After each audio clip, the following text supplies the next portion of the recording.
আগামী 13ই অক্টোবর 2025 আমরা civil society থেকে 13 ঘন্টার বন আহ্বান করেছি 7 দফার দাবিতে।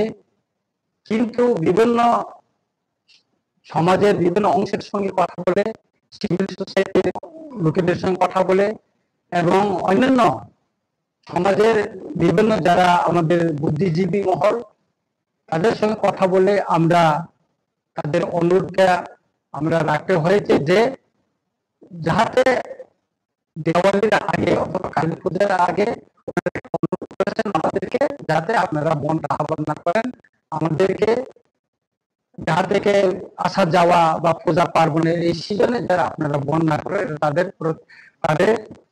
তরফ থেকে আমাদের প্রতি একটা অনুরোধ রয়েছে যে আপনারা পূজার পরে ইয়ে করেন। তাই আমরা সিভিল সোসাইটির বিভিন্ন অংশের সঙ্গে আলোচনা করে আজ আমরা সিদ্ধান্ত নিয়েছি 13 তারিখ আগামী 23 তারিখ অক্টোবর 2025 12 ঘন্টা থেকে সেটা 24 ঘন্টা করা হয়েছে। ওই দিন ভোর 6টা থেকে পরের দিন ভোর 6টা পর্যন্ত বন চলবে। এর ভিতরে আমাদের যারা ফায়ার সার্ভিস বা অ্যাম্বুলেন্স এই সমস্ত ইয়ে করা আছে। এখানে আমাদের